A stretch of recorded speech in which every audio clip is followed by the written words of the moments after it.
हम अपनी छतों में जो पौधे लगाते हैं हमारी कोशिश होती है कि इसको ऑर्गेनिक लेके ही चलें, लेकिन बाज़ औक़ात ऐसे एलिमेंट प्लांट के अंदर कम हो जाते हैं जिसका ऑर्गेनिक हल बहुत मुश्किल होता है।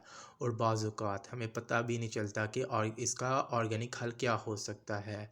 जैसा कि अक्सर हमारे पौधों की खास करके सिट्रस प्लांट यानी कि लीमू और उसकी प्रजाति के दूसरे प्लांटों में जिंक और पोटेशियम की और मैग्नीशियम की कमी हो जाती है, जिसकी वजह से पत्ते पीले पड़ना शुरू हो जाते हैं। हम उसको ऑर्गेनिक पोटेशियम जो कि दूसरी खादों के अंदर मौजूद होता है वो भी दे देते हैं, और मैग्नीशियम भी जो कि एप्सम सॉल्ट बेहतरीन ऑर्गेनिक फर्टिलाइज़र है उसके तौर पर दे देते हैं।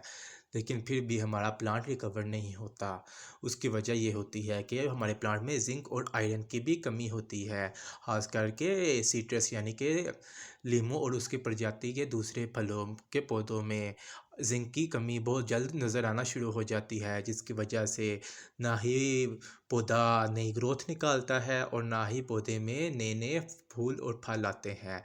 इसकी वजह सिर्फ़ और सिर्फ ज़िंक की कमी होती है, और ज़िंक की कमी को पूरा करने के लिए हमारे पास कोई भी ऑर्गेनिक सोर्स उस वक़्त अवेलेबल नहीं होता जो कि जल्द से जल्द काम करे, इसलिए हमें केमिकल की तरफ जाना पड़ता है, नहीं तो हमारा पौधा डैमेज भी हो सकता है।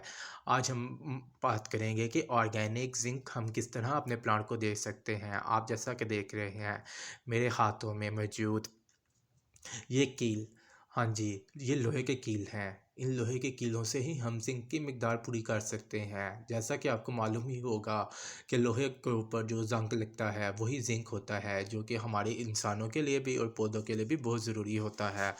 अगर हम हर अक्टूबर हर साल अपने प्लांट के अंदर इस साइज़ के ये 2 इंची के लोहे के कील हैं, 2 या 3 अपने प्लांट के साइज़ के मुताबिक उसकी मिट्टी के अंदर दबा देंगे, तो हमारे पौधे के अंदर ना ही आयरन की कमी होगी, ना ही ज़िंक की कमी। और आप इस चीज़ को भी देखेंगे कि आपके प्लांट में कभी भी फल ओवर वाटरिंग या और किसी वजह से नहीं गिरेगा, बल्कि जब फल मजबूत हो जाएगा तो वो पूरे का पूरा फल बनेगा, और आप फ्रूटिंग भी देखेंगे अपने पौधे में काफ़ी ज़्यादा फ्रूटिंग होगी।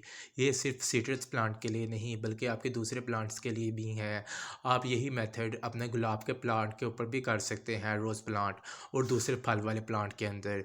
कोई भी फल जो कोई भी पौधा जो फल और फ्रूट देता है उसके लिए ज़िंक एक लाज़मी एलिमेंट है, जिसको हम हमेशा इग्नोर कर जाते हैं, जिसकी वजह से हमारा प्लांट अच्छा फल फूल नहीं देता, जिसकी वजह से हम कहते हैं कि हमारे प्लांट तो इस काबिल ही नहीं कि उसके ऊपर फल लग सके, और हम मायूस हो जाते हैं और उम्मीद हार बैठते हैं। लेकिन नहीं, अब आप ये तरीका आजमाएं और अपने प्लांट में भरपूर फ्लावरिंग और फ्रूटिंग हासिल करें।